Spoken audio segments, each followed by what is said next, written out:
Qo'shkezak kapsuli ishlatishning hukmi. Savol. Assalomu alaykum.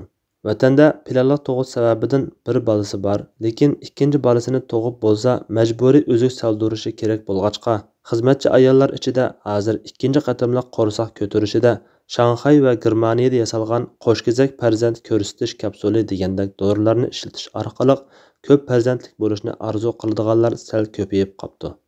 Bu ish shariati durustmi? Ummatning kelajagi uchun ko'p tug'ishni maqsad qilib ishlatishchu? Javob. Va alaykum assalom va rahmatullohi va barakatuhu. Barliq hamdu sanolar Janobi Allohga bo'lsin. Durud va salomlar payg'ambarimizga, u zotning oila tavobatlarga, ashabilarga va u zotga toki qiyomatgacha ergashganlarga bo'lsin. Qo'shkezak farzand ko'rsatish kapsuli va shuningga o'xshagan o'riq ishlab chiqarish iqtidorini jonlantirish dori o'kollarini ishlatmoqchi bo'lgan ayol ishonchli doktorga ko'ringandan keyin u dorining kelajakda o'ziga yoki ko'radigan farzandiga ko'rinarli ziyni bo'lmaydiganligini muayyanlashtirsa, bu turli dorilarni ishlatishi joiz bo'ladi. Chunki ziyni bo'lmagan ahvolda bu xuddi qo'shkezak tilab duo qilish va muayyan g'izo iste'mol qilganning o'rnida bo'ladi. Agar u dori ishlatuvchiga munosib kelmaydigan bo'lsa, yoki ishlatishdan farzandlarning to'liq yetilmay qolishi, yoki miyib tug'ilib qolishi, yoki vaqtidan burun tug'ilib qolish qatorliq oqibatlarni keltirib chiqarish ehtimoli kuchli bo'lsa, ishlatish joiz bo'lmaydi. Islom dunyosidagi mo'tabar olimlar va fatvo organlari undaq besim bo'lmagan odatdagi ahvollardami bir qatim qo'rsoq ko'tarishda qo'shkezak tug'ish orzusi borlarga dorining tan salomatligiga ziyni bo'lmaslik sharti bilan ishlatish joiz deb fatvo bergan. Va buni payg'ambar sallallohu alayhi vasallamning tug'imchan va kuyimchan ayollarga o'ylaninglar, chunki men sizlarning soninglarning ko'pligi bilan faxrlanaman degan hadisiga asosan islom targ'ib qilgan ko'p tug'ish doirasiga kirgizgan. Mazkur savaldagidek bundan keyin tug'ish haqqidan mahrum qilish va majburiy tug'mas qilinib ketish xavfi bo'lsa, zoya bo'lish oldida turgan haqqining o'rnini to'ldirib olish jihatdan dori ishlatish joiz bo'lib qolmay, balki o'z haqqini kuchining yetishicha qo'g'dash va millatimizning sonini ko'paytirish niyati bilan ishlatilsa, bu ish savobli bo'lishi aniq. Chunki hadisda kelgandek, amallar faqatla niyatga bog'liqdir. Imom Ibn Kasir rahmatullohi alayh Alloh taolaning insonlarga ayollar, o'g'il farzandlar, oltin kumushdan to'plangan ko'p mollar, go'zallashtirilgan otlar, chorvalar va bog'u bo'stonlardan iborat ko'ngil tortadigan narsalarning muhabbati chiroyli ko'rsatildi. Bular dunyo hayotining rohatidir. Al-Imron surasi 14-oyat. degan oyatining tafsirida mundoq deydi. O'g'il farzandlarni orzu qilish, gohida ko'z-ko'z qilish va yuz obro'y uchun bo'ladi. Bu ayıplanadigan doiraga kiradi.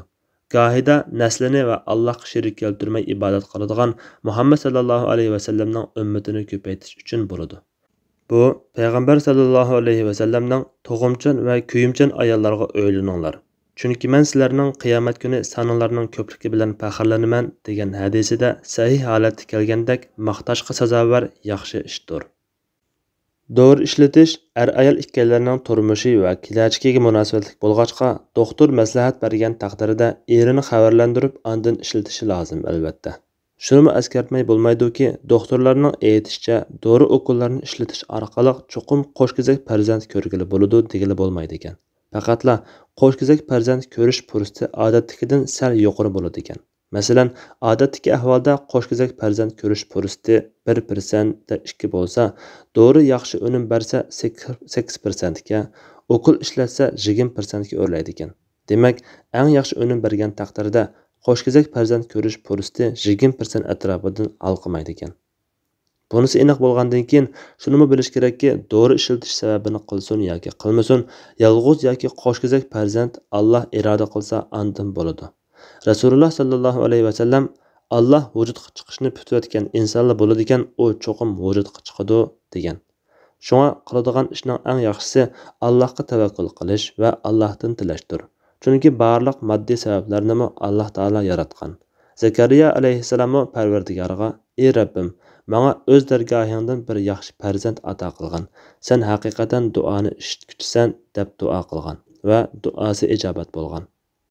Yana olimlarning aytishicha, mol dunyo, farzand va turli rizqlar ato qilinish uchun taat ibodatlarni qilish va Alloh taoladan mag'firat tilash muhim bir sabab bo'lib, Alloh taolo bu vaqtda mundoq degan: Parvardigoringlardan mag'firat tilanglar, chunki u haqiqatan ko'p mag'firat qilg'uchidir.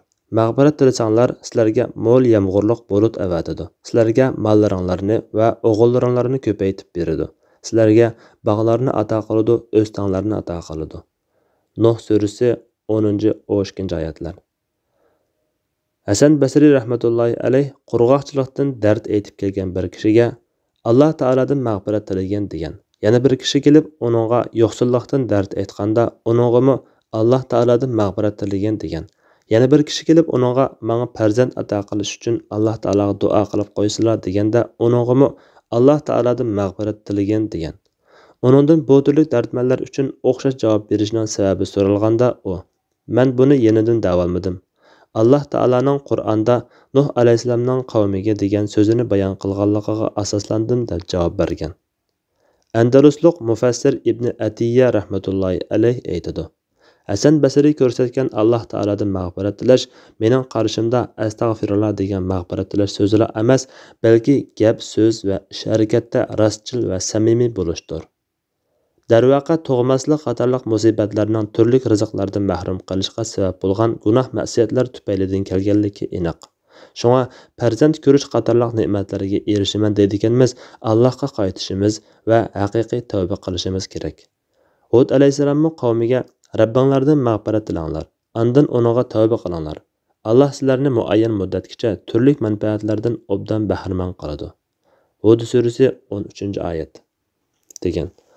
Allah qaytib haqiqiy tövbədən keyin Allah Taala qo'sh kezak ato qilsin yoki ato qilmasin, qiladigan ish Allohning berganiga rozi bo'lish, shukr qilish va farzandlarning Allohning toatida bo'ladigan solihlardan bo'lishiga duo qilishdir. Chunki son ko'p bo'lish muhim bo'lsa-mu, sifat taxami muhim. Rasululloh sallallohu alayhi va sallam qiyomat kuni faxrlanadigan ummat hargizmi bugungidek ko'pik misoli soni ko'p, sifatsiz, ojiz ummat bo'lmasin.